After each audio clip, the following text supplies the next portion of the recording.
বাজার করতে বেরিয়ে আর বাড়ি ফেরা হলো না। সারা সন্ধেটা বাজারের মধ্যেই কেটে গেল।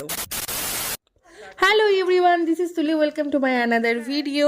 তো আজ হচ্ছে শনিবার, ঘড়িতে বাজে এখন ওই 11:15 মতন বাজে। দুপুরের রান্নার প্রস্তুতি চলছে আর সকাল সকাল সবার স্নান ব্রেকফাস্ট সব কিছুই কমপ্লিট হয়ে গেছে, তো সেটার আর ভিডিও ক্লিপ নেওয়া হয়নি।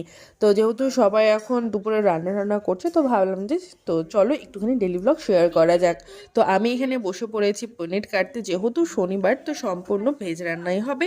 তো আমি এখানে পনির কাটছি আর মা এখানে রান্না করছে হলো আলু পোস্ত ভাজা। তোমরা কারা কারা এরম মানে আলু পোস্ত তোমরা তরকারি প্রত্যেকেই পছন্দ করে, কিন্তু এরকম আলু পোস্ত ভাজা খেতে কারা পছন্দ করো সেটাও কিন্তু অবশ্যই বলো। আর পিসুমণি এখানে করছে হলো আদা জিরে বাটা, কারণ আমাদের মিক্সি মেশিনটা খারাপ হয়ে গেছে, তো যার জন্য শিলনোড়াতেই পিসুমণি এখানে আদা জিরেটা বাড়ছে। তো সব রান্না মোটামুটি কমপ্লিট হয়ে গেছে, বসে পড়েছি লাঞ্চ করতে। তো আজকে লাঞ্চের মেনুতে কি কি রয়েছে চলো একবার বলে দিই। এখানে রয়েছে আলু পোস্ত ভাজা, তার সাথে রয়েছে পনির আলু দিয়ে একদম পাতলা করে একটু ঝোল, আর করেছে হলো কলা গাছের ওই থোড় দিয়ে চাল দিয়ে একটা ঘন্ট, বেশ ভালোই হয়েছিল খেতে, ফার্স্ট টাইমই এরম খেলাম। নয়তো কলার থোড় ভাজি বা হচ্ছে ডালে খাওয়া হয়। আর তোমরা কে কী বলো সেটা অবশ্যই একটু কমেন্টে জানিও, কলা গাছের ভেতরে যে সাদা অংশ থাকে সেটা।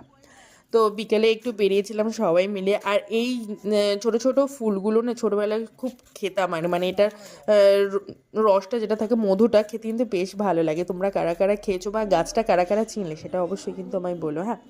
তো সন্ধ্যাবেলা সবাই মিলে বাজার করতে চলে যাচ্ছি। আর এখানে তো অষ্টপ্রহর যেহেতু শেষ হয়ে গেছে, 24 প্রহরী যেটা ছিল কীর্তন শেষ হয়ে গেছে, আর ওখানে হবে এখন আজ হবে পদাবলী, তাহলে কিন্তু কীর্তন শেষ হয়ে যায়। তো যার জন্য যেহেতু ওখানে প্যান্ডেল করা রয়েছে, ওখানটাতে 2-3 দিন হলো কীর্তন হলো, আর ওখানে বাজারটা বসে। তো কীর্তনের জন্য ওখানে বাজার বসতে পারছে না, আর সেই বাজারটা বসছে হলো অঞ্চলের ঠিক পাশে, যেখানে প্রত্যেক দিন মাছের বাজার বসে, সেখানে সবজি বাজার বসছে। তো সেখান থেকেই সবাই মিলে সবজি বাজার করে নিয়েছিল, যা যা লাগবে সেগুলো নেওয়া হয়ে গেছে। তো যেহেতু সন্ধ্যাও লেগেছে, একটু খেতে খেতেও পাচ্ছিলো, তার জন্য চলে এসেছি মিষ্টির দোকানে। এটা হচ্ছে যারা বাঘনের আশেপাশে বা কালিয়াগঞ্জের আশেপাশে রয়েছে, তারা মোটামুটি এই মিষ্টির দোকানকে সবাই চেনো, নতুন করে বলার কিছু নেই। তো সেখানে আমরা চলে এসেছি, এই নতুন একটা মিষ্টি দেখলাম, তো ভাবলাম যে একটু ট্রাই করা যায়। মালাই চপ সামথিং কিছু একটা নাম ছিল, 20 টাকা করে পার পিস। তো সেটাই আমি আর ভাই দুজন মিলে একটু ট্রাই করলাম, তার সাথে মশলা ধোসাও ট্রাই করলাম। কেমন?